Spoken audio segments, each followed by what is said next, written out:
Well, hello everyone. This is Fadi, and I want to welcome you back to a continuation of this fascinating series that we have entitled Refuting Dan Gibson, with a question mark, of course, simply because we are trying to be fair and address some of the rising, let's call it, attempts to refute or discredit the data that Dan Gibson has been gathering, collecting, and publishing, actually. So while it is an okay thing to do, of course, no one is claiming the rights to any of these findings. Dan never says that my way or the highway, but it appears to us that there is also a trend that is taking place, at least from my perspective. Dan didn't tell me this. It seemed like people are just jumping to conclusions by making a claim that is so, wide and stretched when they claim that they have refuted just one piece of evidence that Dan has presented, or one pillar of his argument or his claim, and immediately they reach the conclusion that is far-fetched, actually, by stating that the entirety of Dan Gibson's theory has collapsed. Now, Dan, of course, addressed this in the last couple of shows in a very reasonable manner on how you can refute any of these claims, because they have not really presented any tangible evidence addressing every single one of the pillars that Dan has assembled under his claim. Last time we talked about the possibility of two theories. Today we're going to talk about different explanations. Let's call them best explanations. With that in mind, let's turn our attention to our brother Dan, who is with us here in studio remotely. Dan, welcome back. Thank you. It's good to be back again. Yeah, I thought we would talk about different responses that you might have to the data. We have over 170 mosques that we have found from the first 3 centuries of Islam, and we've noticed that there were 4 different qiblas used at that time. So how do people respond to that? The very first one, we throw the slide up on there, is the response that, well, Islam is right, traditional Islam is right, so these qiblas are just coincidence. What you're looking at is just a coincidence. It just happened that way. And this one is actually by Dr. King. Yes, Dr. King came up with this one, and he just said, yeah, it's just by chance. So I don't disagree with this. There are 2 scholarly papers that actually go into this and look at the chance that it could be that, and just the chance that out of 170 qiblas, they would all accurately fall into one of these categories. And it's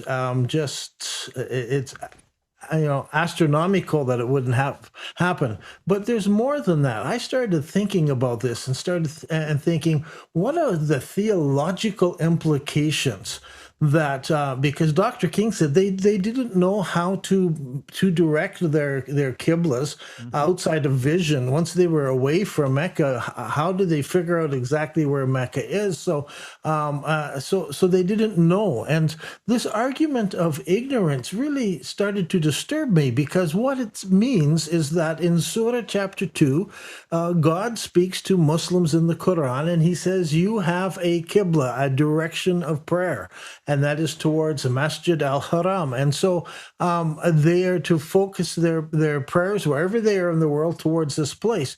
But if they didn't have the ability, the technology, or just the techniques to know how to find that, then God was asking them to do something that was impossible for them to do. And Right. so there was just confusion for the first 300 years of Islam. Everybody was confused until they figured out spherical, trigonometry, and figured out how to do it correctly, because that came 300 years later. So was God the author of confusion? That struggle makes me struggle with this explanation. Yeah, and Dana, may I add, as you know, Muslims, and I grew up believing in the same thing, the God of the Bible is the God of Islam, the God of the Quran. Let's take this argument at face value. If this argument that it was a coincidence, that they did not know direction once they are outside of Mecca, then how in the world did God take Abraham all the way to the promised land? Did Abraham land in the wrong spot? Or didn't God himself take him and point it to him? Why wouldn't God do the same thing, for instance, when it came to directions of mosques? Yeah, so this helps me as a Christian looking at this because I don't think God is ever the author of confusion, and just he doesn't just sort of let us loose to sort of figure it out for ourselves.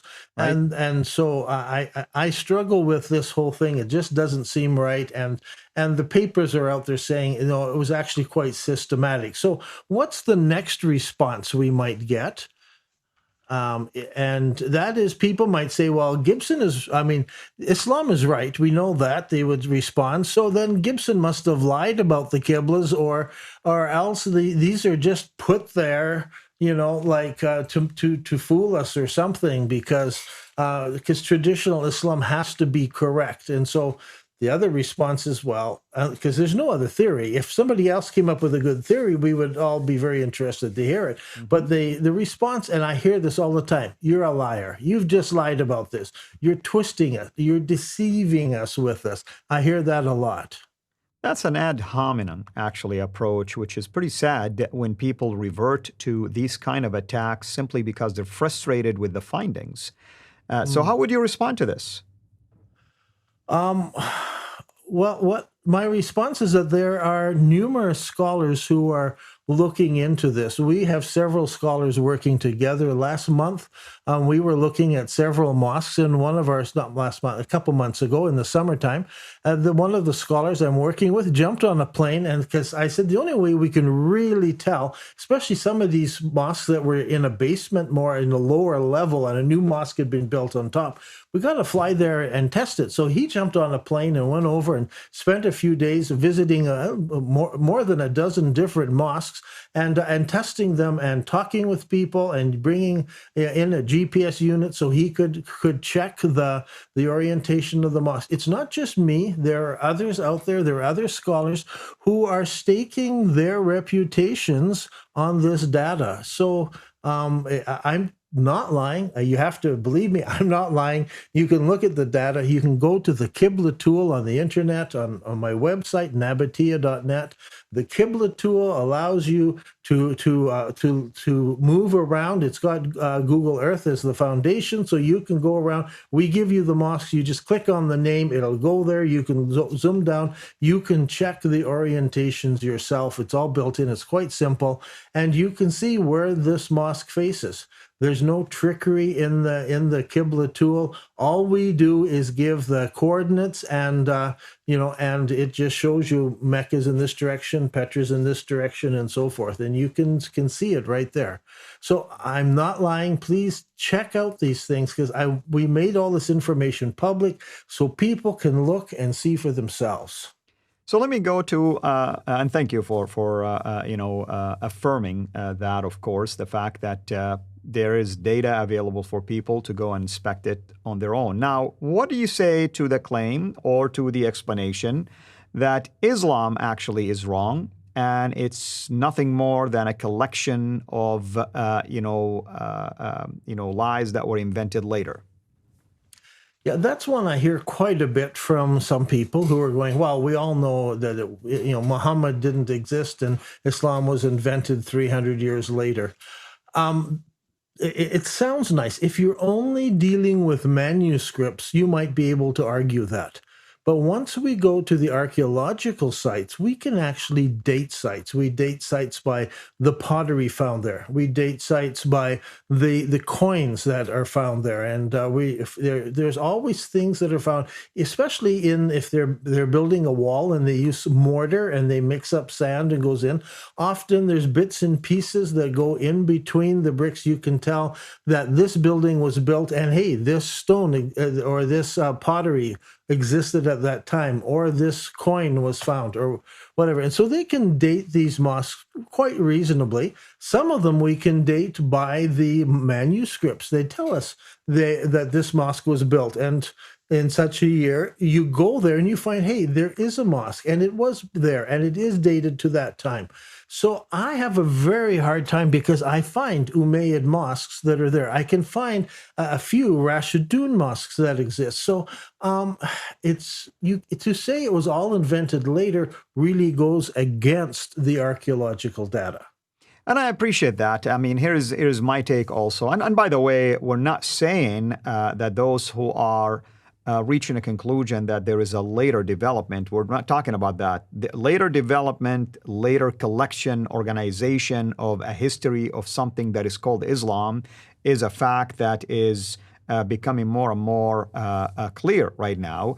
We're talking if someone will say just that everything has just started it at a, like Dan mentioned, 300 years later, as if there was nothing happening in between. I think it's a little bit of a challenge to try to prove some of the traditional things that are taking place. Now, we can say there was a group of people, maybe they were called differently, but at a later time, somehow the name Islam and Muslims became more and more relevant to that particular group. Maybe a history began to develop, a collection of a history and writings and so on and so forth. But the bottom line is this, folks, and I said this many times even in my shows with Dr. J, everything points north so far, and everything about Islam points to a later development and organization, if you wish. So that observation demands an answer. And that's what Dan is basically talking about. No one is saying there is no religion called Islam. We will be foolish to make a claim like this. There is a religion called Islam. We know about that. There are followers of that religion. We know about that. But there is also things about that standard traditional narrative of that religion that has holes in it, and we have to really wrestle with the fact, how can we now explain these holes? I actually invite Muslim scholars to try to come up with ways to explain these holes. In fact, just recently last year, I believe it was around June of last year in 2020, one of the Islamic scholars, Yasser Qadi, was honest enough to say there are holes in the narrative, and he was under extreme attack, which basically it saddens me because he was being a scholar, mentioning something in a very gentle way, like any scholar should really be honest enough to say there are holes. He didn't say, I deny Islam. He didn't say, I deny the history of this tradition. He said there is holes in this tradition that we need to really wrestle with. So that's where we are coming from. That's where Dan is coming from. Now, Dan, what other explanation is available out there? Well, I also meet people who come along and say Islam is all lies. It's all fabrication. The whole thing was fabricated. Just totally, not just invented. I mean, everybody. And I struggle with that. I have Al-Tabari behind me here. He wrote at a different time period than Bukhari. I mean, they weren't weren't synonymous with each other. There are other writers. Ibn Hisham comes earlier than these guys, and so there's no sense of the development that somebody just invented this and people believed it. When I meet people and just go, oh yeah, Islam's all lies, and they walk away, I really cringe. That is not the result that I think people should arrive at. They shouldn't just reject the whole thing, because a religion called Islam did exist. The mosques are there, and there are things that are there that can't be explained other than that then there is a historical religion called Islam. So we have to come up with, why did it develop the way it did? Now, maybe that sounds much the same. Islam, the first one was Islam is wrong. It was just invented later. But the idea of Islam is all lies, I disagree. Because when you say it's lies, that means somebody is purposely deceiving you. And so that's different from the first one. The first one is that they put together this history and sort of built it all up later. But I really do not believe that somebody set out to deceive us about the beginning of Islam. The very same way as I don't think anyone set out to deceive us about Jesus Christ and wrote all this stuff down as a big giant lie. I don't see that. I don't even see it today that people are setting out trying to deceive people about things that they know about. By the time we reach Bukhari and Al-Tabari, there are hundreds of thousands of followers of Islam, and they have grandparents and great-grandparents and so forth. So this has been going back into history. So I don't think Islam was set out as a deception to people. I think Personally, I think Muhammad actually did exist. I think that he started a religion, or he started just as many people start their own sort of faiths today. He saw himself as a prophet. He came, he brought a message. People were following him, and so I don't think the existence of Islam was a bunch of lies. Now, was Muhammad an actual prophet? Was he not an actual prophet? That's a different question. Right. That if there's any deception, the only thing I can see is it would go back to the prophet himself. Was he deceiving? Was he actually revealing? And where was he getting his revelations from? That's a different question than did Islam actually set out, did somebody set out to deceive us about the whole thing of Islam? I agree. And I've mentioned this many times in my other shows. If indeed we have a man by the name Muhammad who claimed to be a prophet, I can assure you that he did receive something from somewhere, because he invested 23 years of his life preaching it. Now, does that make him telling the truth? Of course not. Because we know the truth, we know what the Lord says about the truth, and we know who is the way to, basically eternal life, if you wish. So, but we still have to really wrestle with the fact that there is a person by the name Muhammad. There is a person by the name of Joseph Smith, for instance. We have to wrestle with the fact that they did receive something from somewhere, but that doesn't make it, true. We cannot just discount it altogether, because we'll be following the same arguments that we are trying to refute right now when people say Dan Gibson is wrong and everything he's bringing is actually a lie. Now, that leads me to the last possible explanation. Then everything about Petra sounds like it's fitting in place. Yeah, that's the challenge here, is what do we do with this qiblas that faced the city of Petra? Was it really the birthplace of Muhammad? Did Islam originate there in what I call the first Mecca? Because Petra was the Roman name given to the city. Petra means the rock, and it was there, but it had multiple names down through history. But that location, and if we go there, do I find anything? And that's what really surprised me, because I had been studying the city of Petra for many years before this. So when I started reading my Islamic history, checking mosques, that shock that came to me that they're facing Petra and in Jordan. And the funny thing was, I was living 40 kilometers away from Petra. 40 minutes, I could be down in the city of Petra. I had a pass from the Jordanian government that I could walk into Petra anytime to continue doing research and writing and so forth. So I could just go down there and check out these things. And so when I started reading Islamic history, realizing that mosques were actually facing Petra, that just blew me away, and I could go down and check, and everything started falling into place. I could find things lined up.